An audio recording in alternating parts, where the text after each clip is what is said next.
South Euclid United Church of Christ. This is Pastor Courtney Clayton Jenkins, and thank you for joining me on my final episode of Wondering Wednesdays as we continue to explore this here flesh. Listen, whether you are on track with the reading or you are catching up and watching this well into the future, it's all good. To be quite honest with you, I never would have read through a book this heavy, this fast, but it was a part of my Lenten discipline, and I enjoyed it. So I hope that you have been really provoked by this book overall. I hope that as you near the end of it, you will agree with me. It is so well written, and I deeply appreciate Cole Arthur Riley's words.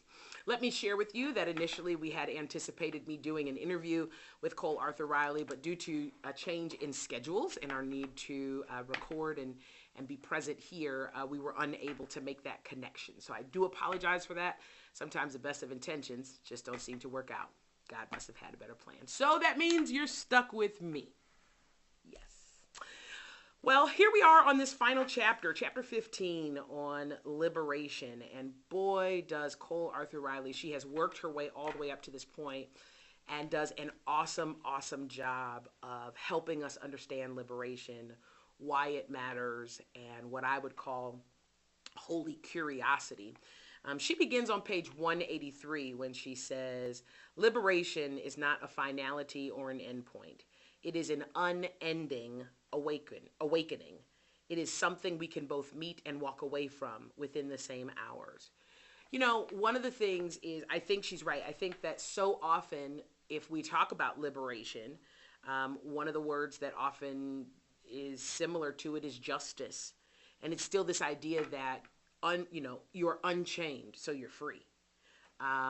You are, released as though it is a final destination. But I really think what she's trying to argue here is that it is a consistent unfolding that is available to us, and it's fluid, what liberation looks like. I deeply appreciate the story that she told about her and her sister, because it's that piece around not asking for help, but also a piece of her knowing herself. And that balance between, I probably should have called out for help, but how I show up in the world as my authentic self is rather quiet. I think that some of us, perhaps all of us, have moved through the phase that she talked about where we're just trying to fit in. And how powerful it is that she was able to be self-aware enough to look up and recognize that she did not even recognize her own self by the changes and the decisions that she was making. I want to read to you a couple little excerpts here. I'm going to kind of skip around, but I'm going to speak to it. Page 185 and 186. Let me start here. She says, there will always be people who are threatened by freedom in another person, who have something to gain from our bondage. And there are also voices who deeply love us but are unable to exist in the tension of who we are and what we believe and who they desire us to be and what they desire for our beliefs. This is the life of a human, particularly a human with any concern for belonging or survival. We are dragged with such a force in so many desperate directions that our souls, disoriented, are unable to find their way back to center. And for most of us, the journey back is costly. You know, one of the things that I have just been processing in my own call as a pastor over the last several years is how complex it is to be human. Humans are not simple. They are deeply complex. But so often in our own self-righteousness, which is not liberation, self-righteousness is not liberation, we tend to simplify humans and in that self-righteousness try to dictate what is to be done and what isn't to be done. And one of the things that Cole Arthur Riley is speaking to is that complexity. And she's also lifting up value systems, and that part of what makes us complex is that there is our authentic self, which is within, but then there is a set of maybe familial values, social values, cultural values, religious values. And when these values continue to surface and we try to go closer to our authentic selves, we put ourselves in bondage. by not choosing freedom. But she brings up this topic of holy curiosity, and I actually really experienced this throughout my sabbatical. I think it's a great language that I just came up with as I reflected. Many of us end up surrendering a spirituality that allows us, page 186, to be curious and uncertain and free, so that we can maintain some semblance of belonging, even if that means we adhere to a way of life that doesn't leave room for our truth.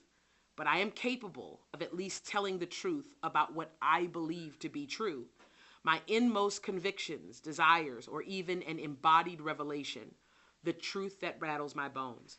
There is no greater exhaustion than a charade of spirituality. A life that is holy is a life that allows for all of your uncertainties, your curiosities, and unbelief. That doesn't just allow for them, but holds them as sacred. Spirituality that is not permitted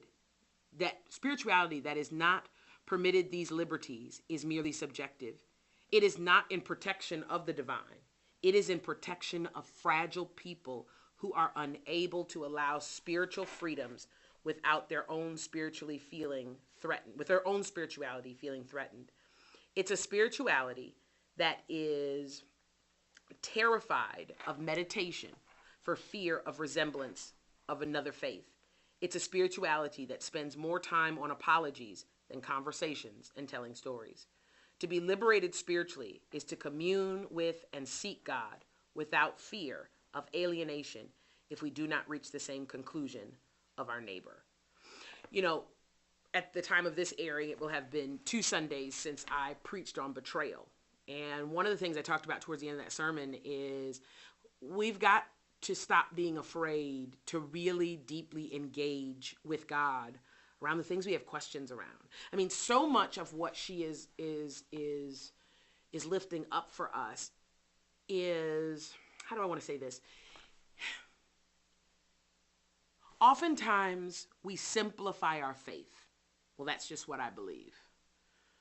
But the truth of the matter is, if being human is more complex than we think, then maybe our faith is too. And what happens is we live within a life, in a culture, a socio-political context, if you will, that often speaks what is freedom and what isn't. I appreciate when she talks about Bell Hooks saying, you know, if freedom is going to be defined by being like white men, I don't want any part of it, because that's not necessarily freedom either. That's simply privilege that we'd long to lean into. But this spiritual curiosity, and that's my question for you. You know, what are you curious about? What do you have questions about? What is something new that you can try that you bring God into? I'm reminded of my Bali experience, the Bali water purification ritual. One of the things I said in that filming was that I would have never done something like that 4 or 5 years ago. I would have said I cannot participate in something that another religion does. I cannot be a part of anything that is not Father, Son, Holy Spirit. And what I'm learning is that the Spirit is within me.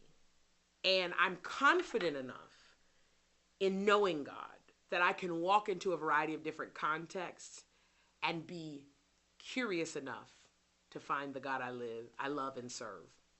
And the truth is, it takes a lot of bravery to remove the box. And I think she's not using box language, but I think that's what's happening here, that many of us box God in. You've heard me say this is nothing new,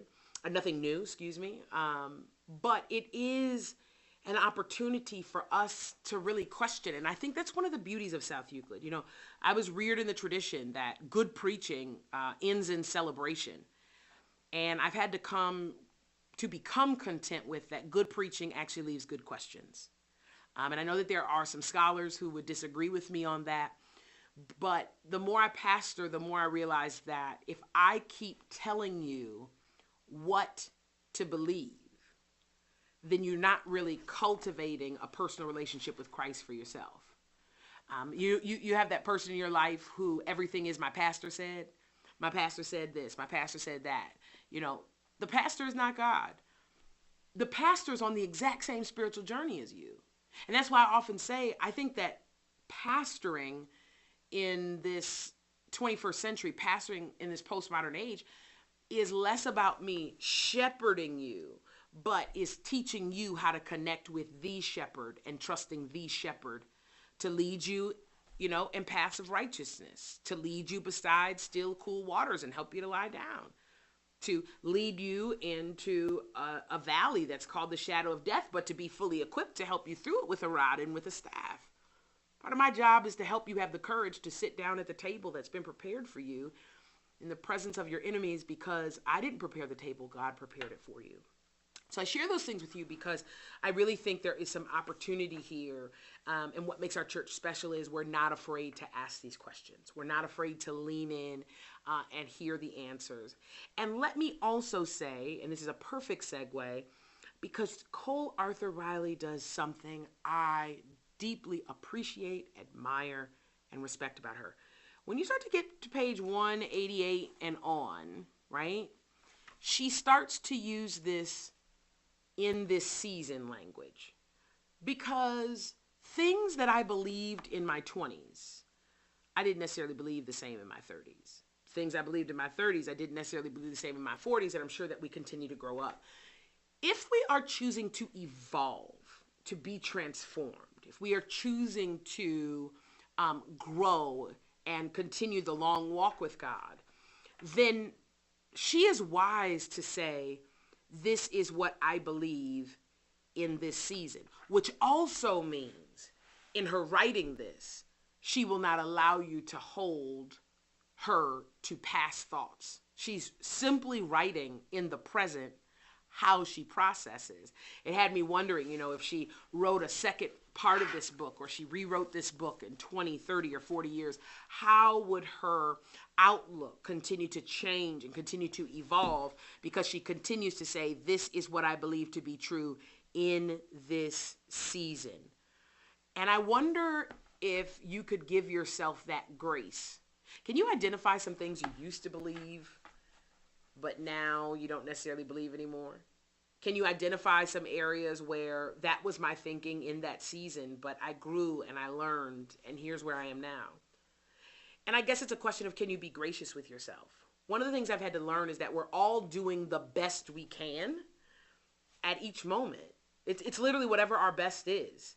And so I share that because in your relationship with God, hear this, you're hearing the best you can. You're seeing the best you can presently. You are discerning the best you can presently. But as you continue to get down the road a bit, you learn, that really wasn't God that I heard. What I say last week, time is the true test of what's really the will of God. So I encourage us to just be gracious with ourselves, that we are entitled to evolve in our spirituality, in our thinking, and in our relationship with Christ. She says, you can't talk someone into liberation on page 189. Freedom requires patience with ourselves, as it takes time to feel at peace if all you've ever known is insecurity. It's the process of your soul learning to trust again. Trust that it can rest and love and be still without being destroyed. When someone has endured bondage for so long and has still found some manner of survival, they may ask the risk of liberation to be greater than the violence of their chains. That is powerful. And I honestly think that as you get older, it becomes easier to get used to your chains. When you're young, there's a flexibility, there's a freedom, there's a grace. Oh, they're young, we'll give them time.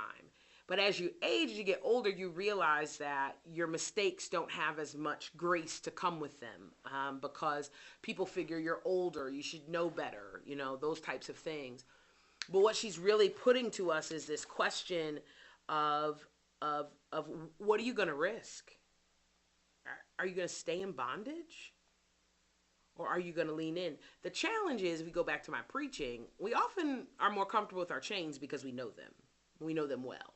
My father used to say, better is the devil you know than the devil you don't know. Liberation has a lot of unknowns. Liberation has a lot of things that we're really not sure about, and how we work and move with that. Speaking of leaning into liberation and potential consequences of that, I love, love, love that she brought up the story of the daughters of Zelophehad. A powerful but tiny text in the story of women who simply have the courage to not remain in bondage, but to risk it all for liberation. I mean, based on cultural times, these women should not have been in Moses' presence. They should not have come before him, and they simply should have just turned their father's property over. But we can learn something. Here it is, that you have not most often because you ask not. Or, that saying a closed mouth does not get fed. There is an opportunity for us to do this. It says they were more than this. Mahala, Noah, Holga, Milcah, and Tirzah. These were women who knew their worth, and they stood in power in front of the powerful because of it. They didn't sulk around waiting for someone to recognize their worth. They walked in it. That's my question. Are you walking in your worth? Are you walking in the ways in which God continues to bless you and keep you? Are you standing in your power, even if standing before the powerful? This requires self-confidence. This requires knowing God for yourself. This requires us to be clear that I've heard God and God has told me to ask for these things. And many of us simply just give in. We give up because, as she said, the sound of our chains is more comforting than the risk of liberation.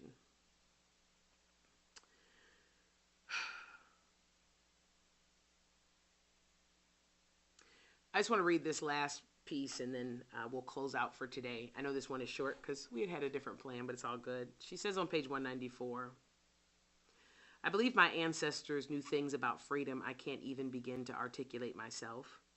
Maybe liberation is not as linear as we assume. Each generation may seem more liberated, but there are always new forms of bondage, virtue signals, digital radicalization, activism perverted by a distorted appetite for influence. It is much better then to learn what freedom sounds like. Just because you found it once doesn't mean you will never wander again. We must teach our children and our children's children what it means to be free, what it feels like to be whole, to exhale, and stories are our greatest teachers. I asked myself that question that she asked her father, like, when's a time when I felt really free? And my answer is sabbatical. I felt so free those 16 weeks.